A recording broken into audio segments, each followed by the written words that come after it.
मेरे प्यारे दोस्त, डीएसएल एग्जाम क्रैकर पर आप सबों का स्वागत करता हूं। ये चैनल मैं उन दोस्तों के लिए बनाया हूं जो एग्जाम में बहुत ही छोटे छोटे कॉन्सेप्ट को लेके बहुत ही परेशान और बेचैन रहते हैं। मैं इस पे कोशिश करूंगा कि मैक्सिमम से मैक्सिमम प्रैक्टिस करवाऊं। एसएससी हो, जीएस हो, मैं कोशिश कर रहा हूं कि आपके लिए मैं खुद आपके लिए जीएस भी पढ़ा दूं ताकि आपको और भी चीज कहीं जाने की जरूरत ना पड़े। जितना हमने तैयारी की है, जितना हमने पढ़ा है, जितना ईश्वर ने मुझे आपके लिए दिया है, तो हर चीज मैं आपको दूं। तो कोशिश करो कि इस चैनल को ना इतना तेजी से अपने मित्रों दोस्तों को फैलाओ ताकि हर बच्चों को मदद हो सके। मैं इस काल में मैं मदद करना चाहता हूं आपकी, मैं आपकी मदद हेल्प करना चाहता हूं और आप मेरे माध्यम से वह दूत देवदूत बनो जिससे और लोग पढ़े। तो सारे दोस्तों को शेयर करो ताकि हर बच्चा पढ़े। आज बहुत छोटा सा कॉन्सेप्ट लाया हूं जिसका नाम है सीन्स और फॉर। वह कॉन्सेप्ट सीख लिया तो छोटे छोटे, क्योंकि इसका नाम है एग्जाम क्रैकर, एग्जाम क्रैक करने वाला चीज दूंगा, वह चीज दूंगा जो काफी हाईलाइटेड होगा, काफी फोर्सफुल होगा, जो बहुत आपके लिए मदद करेगा। प्रैक्टिस तो हर दिन होगा, तो प्रैक्टिस पर सारा चीज आपके ला रहा हूं, तरह तरह की चीज ला रहा हूं, मजा आ जाएगा आपको। एक बहुत ही बड़ा कॉन्सेप्ट है और बहुत ही छोटा भी कॉन्सेप्ट है, और वो कॉन्सेप्ट है सीन्स और फॉर। वो कॉन्सेप्ट है सीन्स और फॉर। यह कॉन्सेप्ट आपके लिए बहुत ही आनंददायक कॉन्सेप्ट है। बहुत सारे बच्चे इसमें क्या होता है कि सीन्स और फॉर में फ्लॉप कर जाते हैं, नहीं समझ पाते। अभी मैं सीन्स और फॉर का एक कॉन्सेप्ट दे रहा हूं, जिसे समझने का प्रयास करना। दो चीज यहां पे सिखा रहा हूं। सबसे पहला काम कि सीन्स और फॉर कहां लगाते हैं, इसके लिए एक स्ट्रक्चर समझने का प्रयास कर रहा हूं। इस स्ट्रक्चर को आप समझेंगे तो आपको काफी हेल्प मिलेगा। जैसे मान लेते हैं क्लास का टाइम है, हमने आपको पढ़ाना शुरू किया, कितने बजे से पढ़ाना शुरू किया? शाम को 4 बजे से 4 PM से पढ़ाना शुरू किया और लगातार हमने 8 PM तक, रात के 8 बजे तक पढ़ाया। राइट, अब 4 बजे से पढ़ाया बोलो और 4 घंटा पढ़ाया, तो बोलो ये जो टाइम चला आपका, ये जो टाइम यहां से यहां तक पढ़ाया, बोलो इसमें 4 घंटे का समय लगा कि नहीं लगा? लगा ना, 4 घंटे का समय। यहां 4 बजे और 4 घंटा में क्या अंतर है? 4 बजा एक पॉइंट ऑफ टाइम और 4 घंटा पीरियड ऑफ टाइम। 4 बजे पॉइंट ऑफ टाइम, 4 घंटा पीरियड ऑफ टाइम। यही बच्चा फंस जाता है, कहीं पूछता है 4 घंटे से पढ़ रहा हूं, 4 बजे से पढ़ रहा हूं, कहां सीन्स लगाऊं, कहां फॉर लगाऊं? तो ध्यान देने बात को, यहां पे है पॉइंट। 4 बजा क्लास शुरू, 4 घंटा पता नहीं कब से, 4 घंटे से अभी तक, यानी एक पीरियड है, और 4 बजे क्या है? पॉइंट है। तो इसे कहते हैं पॉइंट ऑफ टाइम। समझना बढ़िया से, इसे कहते हैं point of time.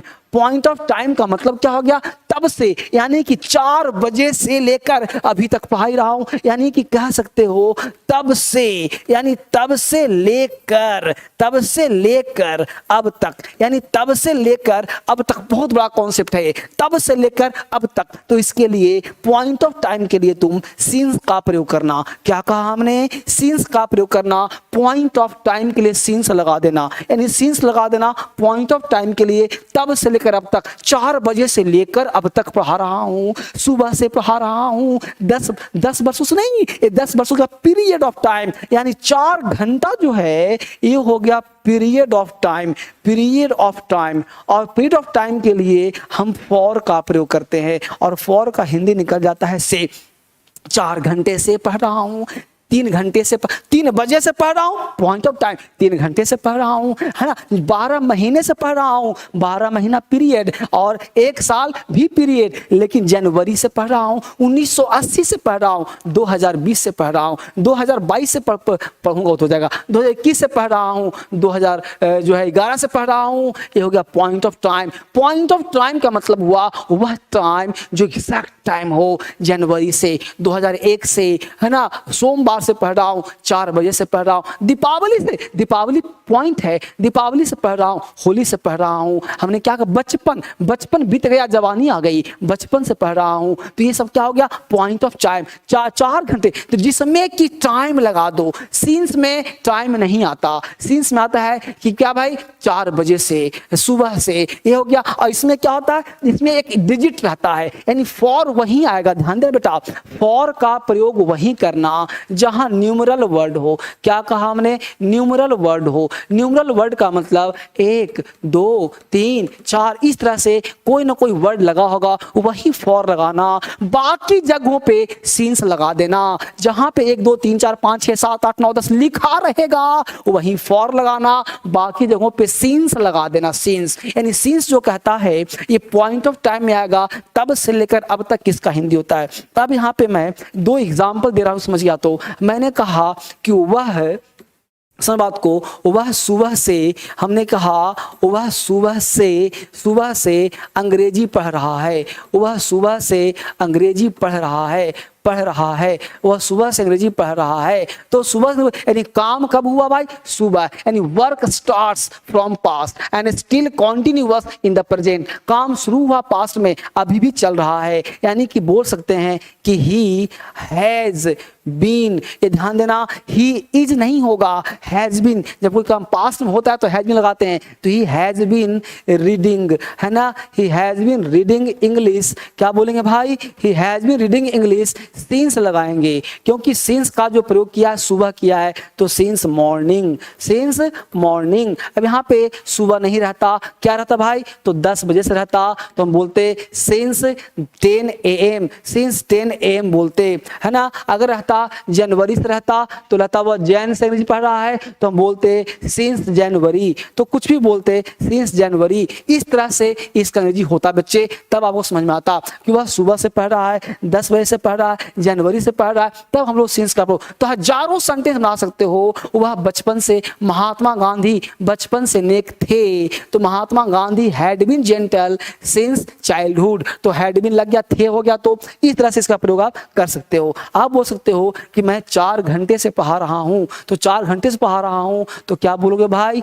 I have been teaching, है ना, I have been teaching English, है ना, I have been teaching English. क्या करोगे भाई? तो फॉर 10 क्या भाई? तो 10 मंथ्स, 10 महीने से, है ना, 10 ईयर्स 10 वर्षों से, है ना, 10 आवर्स 10 घंटे से, है ना। इस तरह से भी प्रयोग इसका आप कर सकते हो। तो 10 आवर्स भी कर सकते हो, है ना, कुछ भी प्रयोग कर सकते हो बच्चे। तो 10 आवर्स 10 ईयर्स 10 मंथ्स कुछ भी कर सकते हो। तो जहाँ पे डिजिट आ जाए, न्यूमेरिकल वर्ड आ जाए, तो वहाँ पे हम फॉर का प्रयोग करते हैं, और जहाँ न्यूमेरिकल वर्ड ना हो वहाँ पे सिंस का प्रयोग करते हैं। तो आई होप सिंस और फॉर बहुत बड़ा कॉन्सेप्ट है, इस समझ में आपको आया होगा। सिंस का एक कॉन्सेप्ट और ध्यान देना, सिंस एक बड़ा चीज है जो बच्चों को कंफ्यूज करता है। सिंस करता है बच्चे कि सिंस क्या करता है कि सिंस का ट्रिपल यूज है, बड़ा खतरनाक चीज है।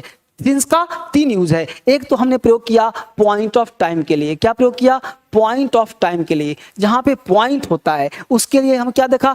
तब से लेकर अब तक। जैसे हमने कहा जनवरी से पढ़ रहा हूं, 2010 से पढ़ रहा हूं। और एक सिंस का प्रयोग होता है कंजंक्शन के लिए। क्या प्रयोग करते हैं? कंजंक्शन, जहां जोड़ता है। और इस सिंस को हम सेंटेंस के स्टार्ट में रखते हैं, और हिंदी निकलता है चूंकि। हिंदी क्या निकलता है? चूंकि वह बीमार है, तो क्या बोलेंगे? सिंस ही इज इल, चूंकि वह बीमार है, सिंस ही इज इल, इसलिए क्लास नहीं आ सकता। So he can't attend the class, can't attend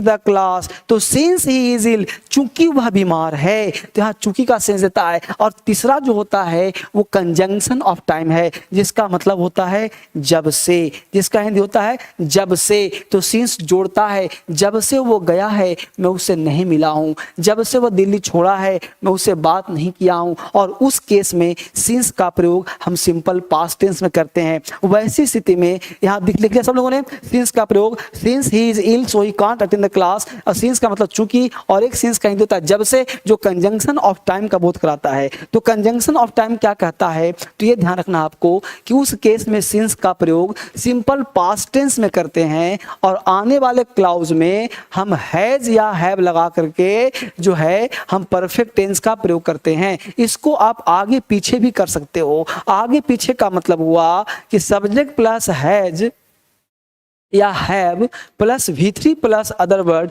और यहाँ पे आप सिंस लगा सकते हो, सब्जेक्ट प्लस वर्ब का second form plus other word, तो सिंस पास्ट टेंस में प्रयोग होगा। तो इसको आप कहीं प्रयोग कर सकते हो, जैसे मान लो हमने कहा कि since he left, since he left Delhi, since he left Delhi, आप कह सकते हो I haven't met him, since he left Delhi I haven't met him, जब से वह दिल्ली छोड़ा है मैं उससे नहीं मिला हूं। तो since he left Delhi, since he left Delhi I haven't met him, I haven't met him since he left Delhi. तो कहने का सेंस है कि मल्टीपल यूज है। इसके लिए पता है क्या करना है, आपको एक ऐप का नाम बता रहा हूं, जिस ऐप का नाम है क्रांतिकारी इंग्लिश ऐप। आप ही का ऐप है, DSL का ऐप है, अब मेरा ऐप है। उस ऐप को आप डाउनलोड कर लीजिए, और डाउनलोड करके ना उसमें आप पढ़ने का प्रयास कीजिए। बहुत सारी क्लासेस फ्री, पैसे में लगेगा आपको और सीखने का मौका मिलेगा। मैं आपसे कल मिलता हूं फिर एक बढ़िया सा क्लास लेके प्रैक्टिस के साथ। ये चैनल आपके लिए बनाया गया है, इसको फैलाइए पूरे भारत में, पूरे विश्व में, हर बच्चों को मदद मिलनी चाहिए आपकी तरह। Thank you very much, God bless you. आइए दोस्तों जानते हैं क्रांतिकारी इंग्लिश ऐप कैसे डाउनलोड किया जाए। क्रांतिकारी इंग्लिश ऐप को डाउनलोड करने के लिए सबसे पहले गूगल प्ले स्टोर पर जाएं, उसके बाद सर्च बार में क्रांतिकारी इंग्लिश ऐप सर्च करें।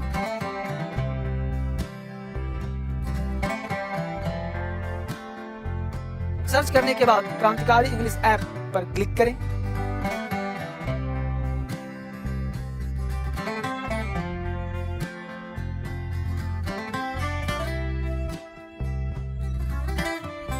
उसके बाद इंस्टॉल पर क्लिक करें। इंस्टॉल पर क्लिक करने के बाद आपके डाउनलोड होने तक प्रतीक्षा करें।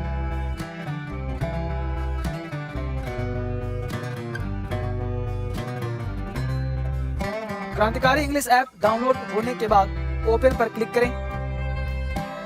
क्रांतिकारी इंग्लिश ओपन करने पर कुछ ऐसा दिखाई देगा।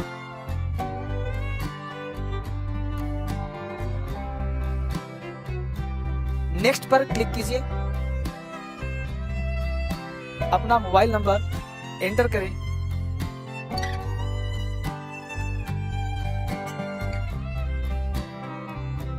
और ज्वाइन फॉर फ्री पर क्लिक करें।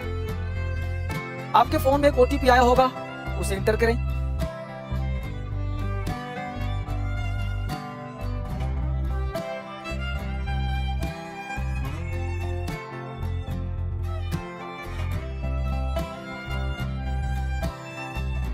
अलाउ पर क्लिक करें और क्रांतिकारी इंग्लिश ऐप पर आपका स्वागत है। वेलकम टू क्रांतिकारी इंग्लिश ऐप।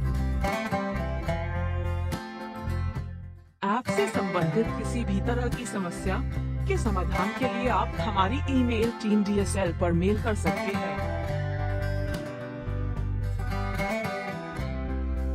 या नीचे दिए गए फोन नंबर पर कॉल कर सकते हैं।